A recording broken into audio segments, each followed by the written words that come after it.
Hello and welcome back to TUC0's Talks.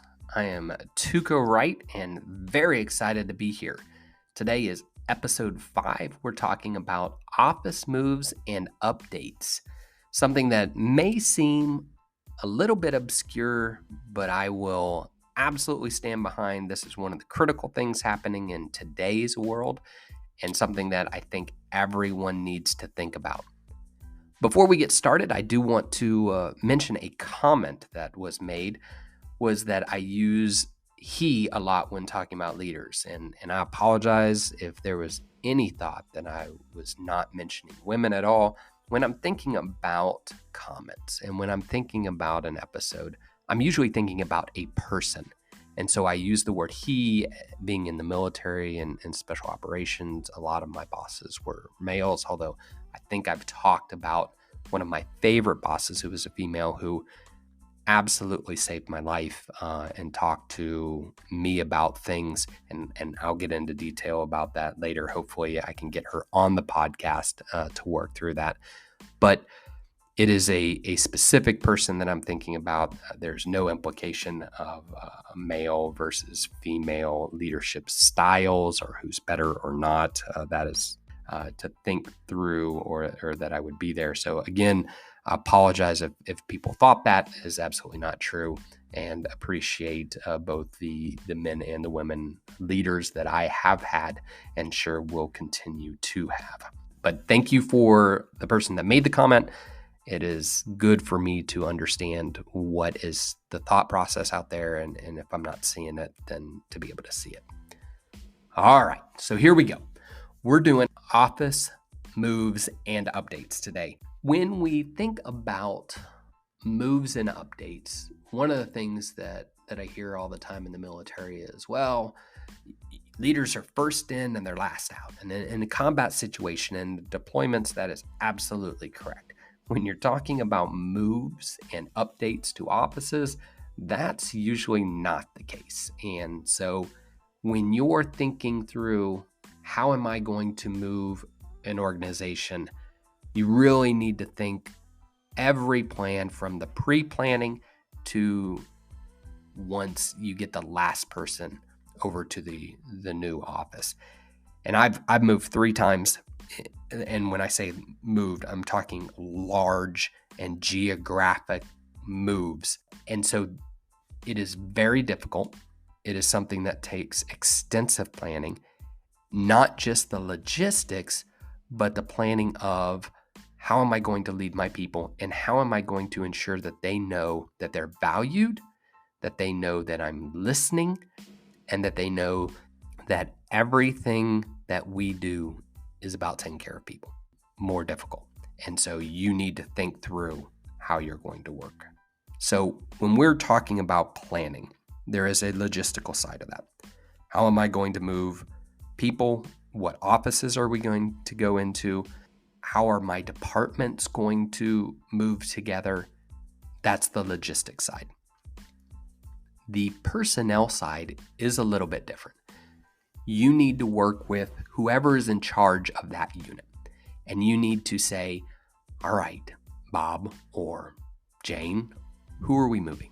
How is that going to affect that individual? And am I able to get my entire office that they work together? So if you're putting one person on the 10th floor and another person on the 2nd floor, that's a problem. You're now dividing the office, and you're dividing them geographically, but you're also dividing the office in personnel. Like, I'm not as important, or I'm more important, or I'm going with my boss. And then how is the person who's supervising going to supervise when they're nowhere around? And if you put someone in a totally different section of your organization, should they just move? Should they move subordinate relationships? Those are the administrative side of a move that you need to think about. And you cannot make that decision in a vacuum. You need to make sure that you bring in the leaders of those smaller organizations so that they have a voice at the table and make sure that they're being heard.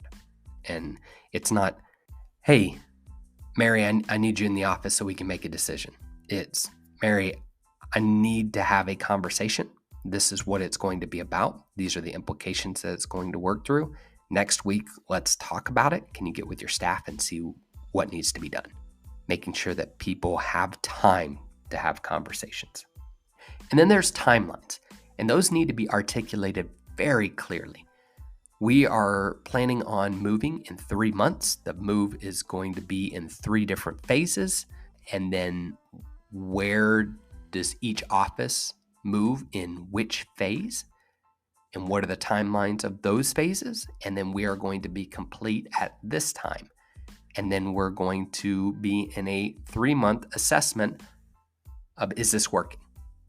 That's the timeline. And that's communicated to everyone. And then if there are changes to that timeline, you need to sit down with each organization and say, here's the problem. Here's how we're addressing it. Here's the new timeline. What are your problems? This new timeline that comes out, how does it affect you?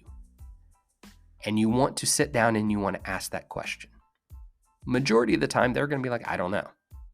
I'm just hearing of this. I have no clue. Okay, we're going to meet next week, Wednesday at 10 o'clock. And we're going to walk through this. And I'd love to hear what type of issues that this is going to bring. And then do it. Then have that meeting. And then at the end of the meeting, say, I fully understand you're not going to know everything right now. Let's make sure that we're circling back, and let's make sure that we're articulating what new problems come about. And let's address those. And making sure that not only are people heard, but knowing that they can continue coming to you and continuing to have that conversation, that's important. So when does the leader move? And when does the leader get the updates to the new offices? It should not be first, but split up who you're talking to and make sure that you're getting around to the office and make sure you're doing that at least twice a week. Therefore, they see the boss. They know that you're aware of problems. Are the bathrooms working? Is the water fountain working? Is the air conditioning or the heater working? Those are something that you're aware of. And then they know that they're taken care of. About halfway through or just past halfway through, you need to start thinking about how am I transitioning and maybe working a day or two in the new office as well as working in the old office. And then once the majority of people are gone, then you can go ahead and set up the new office and work through there. It's going to be more difficult for you. There's no doubt about it. You're going to have to be in 2 places at one time, and that's going to be challenging. And for a while, you're going to be moving around, and that's important for people to see. Now, when you do transition to the new office, you're going to need to put someone in charge of the office that y'all just left. You're going to say, hey, Beth, you are now in charge. You have to be able to lead the organization, but also articulate to me the problem. And where you were walking through twice a week of the new office, you need to be walking 3 times through of the old office. The mindset of the people who are still in the old offices, everybody's gone, they've forgotten about us, we're not as important, we never get anything new. And that is what's going to play in their mind. You need to counter that, and you need to counter it hard. And you need to make sure that they know they are valued, that there is a timeline that you are going to get them in as quickly as possible, the right way, and that you're constantly listening. And if you can do that, then the transition becomes so much easier. And the same things are with the updates. If all the new equipment, if all the new facilities or the beautification of the old building happens, and then they're stuck in the basement and the dungeon and whatever they call it, then they're feeling as they're not as important. And you need to counter that thought. And the way you do that is listening. And so you're going to go into what would be great is to have a staff meeting or have an opportunity that everybody could get together And then don't be the boss that writes it all down. Be the boss that looks people in the eye, that has the conversation, that is able to talk to things and have whoever it is that does your notes in the staff meeting, have that person there. And then stop and say, that's a critical point. Write that down. I want to come back to that. Let's follow up next week and let's have a meeting and make sure that that's done. That engagement makes a world of difference. A world of difference that they know you're not only listening, but you're giving action items to fix problems and then follow up. If you're the boss who moves into the new office, and sometimes you don't have a choice. Sometimes your boss says, I need you in there. And I would fight that as much as possible. But ultimately, if your boss says, nope, we're doing it, then you have to do it. You're going to have some extra work. You're going to have to set up an office in the old building that you can spend once a day in there too. You're going to have to walk around a little bit more. And that's unfortunate, but there are some times that you just don't have a choice. And if you're a boss and you're a high-level C-suite type boss that is having some of their subordinate offices move around, you need to think through and allow your leader to make good decisions.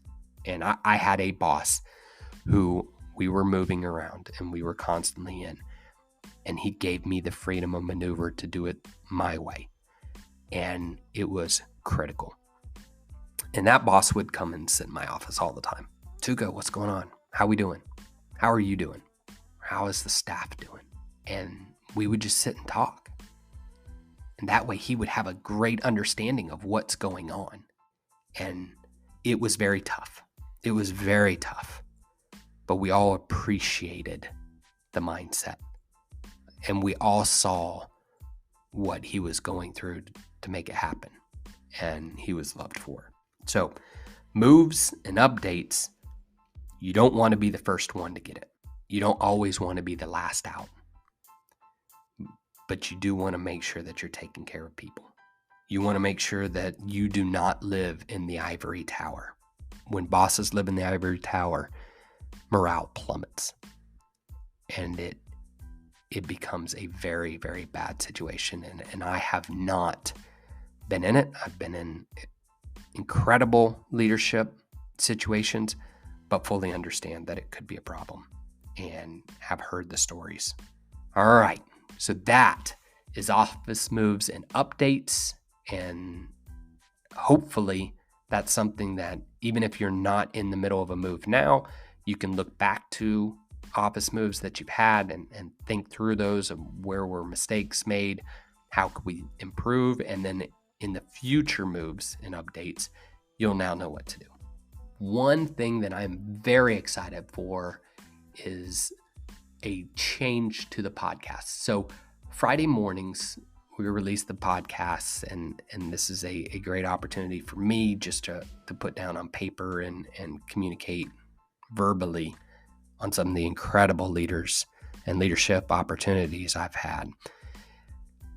In the same manner, on Tuesdays, we're going to start interviews with coaches and other leaders. And so we're going to give you the opportunity to hear from them, hear from their experiences, and hopefully glean some great leadership qualities and give you more instruction on that. So it'll start being a twice a week podcast that we'll be able to get to. And I've talked to a couple of my former leaders, and they've agreed to do this. And so I'm really excited. So this won't happen the next Tuesday, but it'll be the Tuesday after. And we'll start working through with one of my favorite bosses that I've had. So we'll hold on to the name, but that's going to be coming up, and I'm really excited about it. Hopefully y'all have a fantastic week. Enjoy the weekend. And until next time, this is TUC0 Wright, checking off.